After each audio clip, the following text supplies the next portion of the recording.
Hey guys, welcome back to JYDOG. My name's Mark, and this is my channel, and it's about building and buying and all kinds of stuff like that. Just trucks, RVs. If you'll notice, I'm missing a truck, and about to sell that truck, hopefully. But I got some explaining to do. This is a catch-up video. This is a catch-up video for you guys. I just didn't want to leave you hanging and let you, like I fell off the face of the planet. I got some updates for all my projects and kind of let you know where I'm standing right now, which changes every week, seems like. But sold the regular cab. If you've been watching my channel, you notice I had a regular cab F150 that I redid the suspension on and just kind of fixed it up as an XL truck.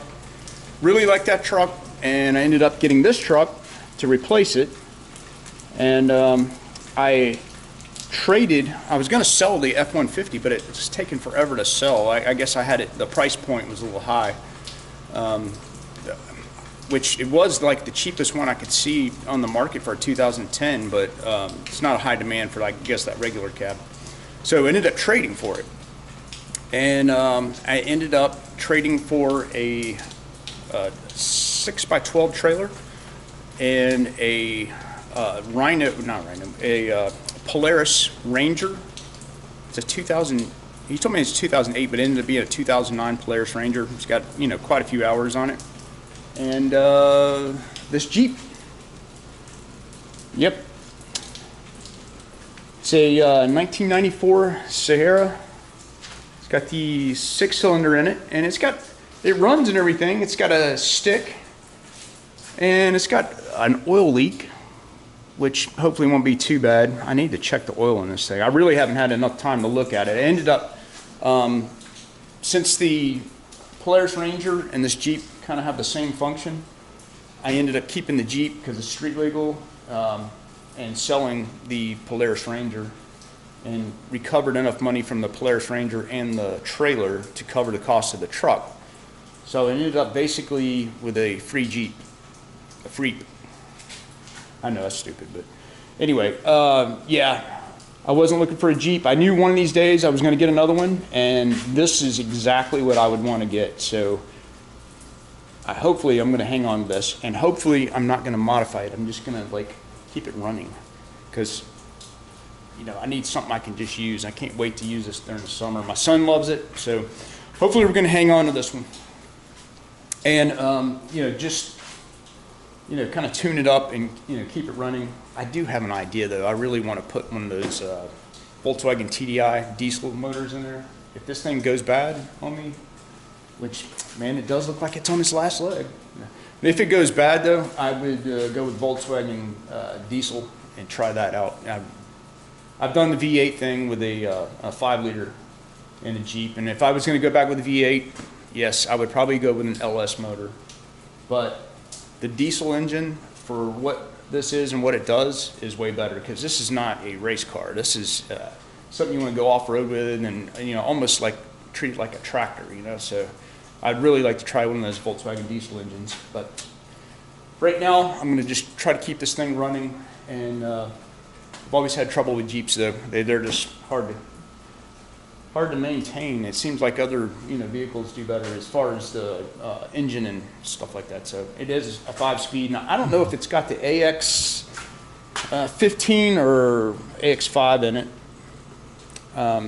but it is a stick. Everything seems to work well.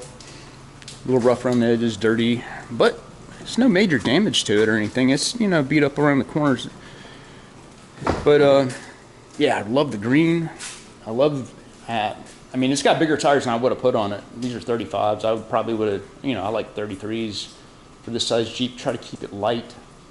But that is hopefully going to stay for a little while.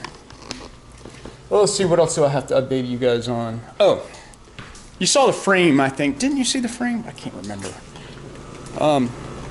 So I ended up, this is a 2006 F250 frame, 4-wheel drive. What I did is that long bed truck that I had up there, I was going to swap the axle, and the guy said, hey, I'll show you the whole thing with the frame and everything for the price of the axles. So I ended up, I think they had about 150,000 miles on it, but I've got a crew cab short bed frame with axles on it. So now, made me change my mind about the long bed single cab. I'm just buy a cab and stick a cab on here and then put a 5.4, maybe my Lightning motor on there, or a turbo 5.4. I'll have to figure that out, but that's staying for right now.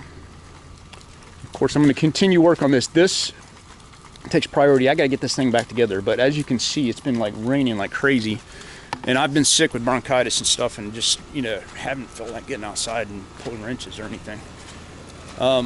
In fact, the only wrenches I pulled is this thing ended up throwing a code and leaving my son stuck at a gas station. It's crazy, some little evaporated plastic piece of junk. Ended up costing like 50 bucks, but it was no big deal. The computer told me what code it was, and I ended up replacing it.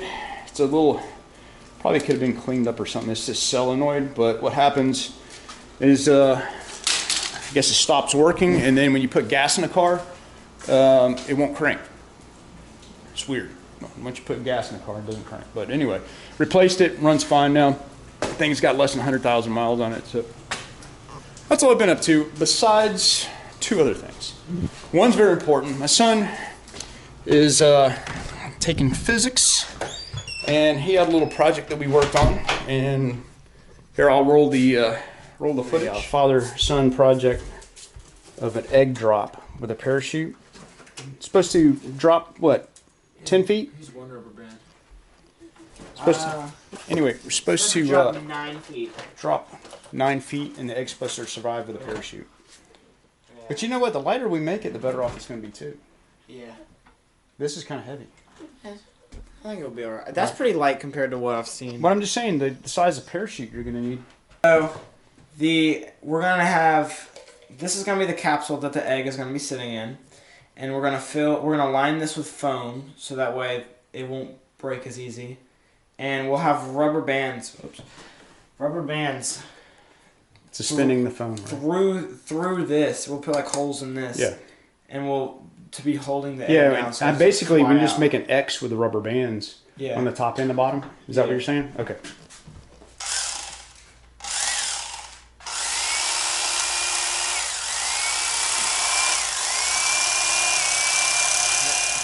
Ooh, made it too big. Yeah. That's good though. I can just push it. Well, it's good. It keeps it in place. Yeah, that'll work. You know that? Hole saw. Hopefully that'll work. We tried a hole saw. Which one is that? I'll show you. Unless I can just rip this out. You take a rubber band off and put it in? Or you just I don't know. I'll have to ask her. I think even this will be fine though. Yeah.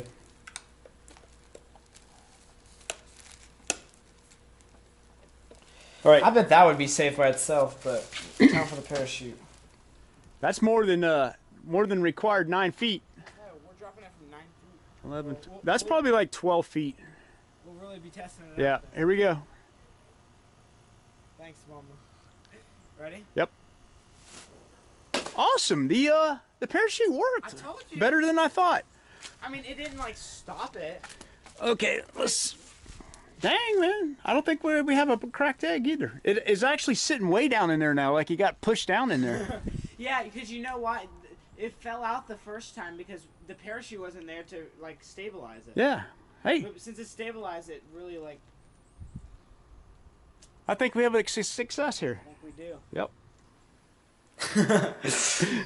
So anyway, this is basically, it's supposed to be a video editing machine, but it's turned into a gaming video machine. So they got the new Call of Duty, and I put it on PC, and now so my son and my good friend Garrett, we can all play, get online, which is a total waste of time, but it is it's relaxing. I mean, I enjoy doing it. So, and it's something about the ranking up and stuff. It's really fun. Power on. But I don't intend to keep doing this. Auxiliary input mode. What I need, I think I'm going to sell the pop-up camper before I even start working on it complete. I'm going to wrap the outside in aluminum and skin it and sell it. I've got to prioritize, my wife and I, we want to have something that we can possibly spend weeks and like months. She wants the full time, but I think what's realistically, we have a home base and I can have my projects there and work on stuff, but then we can go on week-long excursions and you know, when my son goes off to college, we can, you know, visit him, and we need something preferably that would fit in a parking space, because I really like that idea of being able to you know, travel and, you know, be able to park in just a regular parking spot. It just seems, we had that one Class B van, and the only thing really wrong with that is there was 3 of us, and we needed, my wife wanted a shower in it, which is not the most important thing, but a bathroom is very important. So right now, I had a line on a turtle top shuttle bus that I really like, and I was about to buy it, and the lady backed out of the deal, so that didn't go through, but that would have been probably perfect for us. But I do like the idea of not having the engine, or what you tow the thing around with. I'd like it having it separate from the living quarters, because if the thing breaks down, you can just swap with another truck, or you can get a newer truck.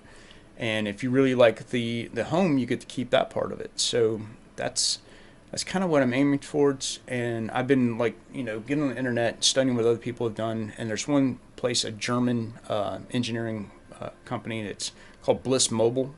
Oh man, they have got some of the best layouts, most durable setups. I don't know if you guys have seen that stuff, but I'll include the website. Also, want to give you some updates on the Cummins conversion I did. I saw it come up for sale on Facebook, and I will include a link in the description, and you'll hopefully see it on the screen here. And also, Tim Wolfe, the guy who bought the box camper from me, is using it, and I'll include a link to his video, and you can go check that out. So that's what I've been up to, and a lot more to come. Ready for it to get warm, because I want to get back on these projects, and the main focus is going to be building something that my wife and I can you know, almost full-time in, and I don't know what that is yet. I know I need to just go buy a camper, but I cannot stand just buying one of those things. That one I owned, I got rid of. I don't even know if I clued you in on that, guys. But, the Nomad, the 1988 Nomad, could not stand the way that thing was made. It's just, and it didn't smell right to me. I didn't want to, like, I couldn't stand, like, sleeping in that thing. So maybe I'm picky or something, but I'm not going to go out and spend $20,000, $30,000 for a new one. I'm going to keep looking until I find exactly what suits our needs. I know there's no perfect solution, but I know there are better solutions than others. And if I have to build it, that's what I'm going to do. Oh, it's so cool! So cool!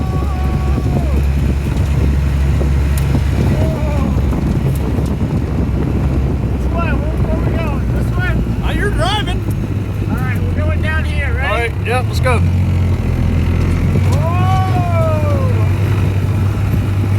Duck, dude. Oh man. Don't fall out. Go up the driveway. I mean, if you're going to park it, if you're going to drive, keep driving. Nah, I'm done. Huh? I'm done. It's too cold.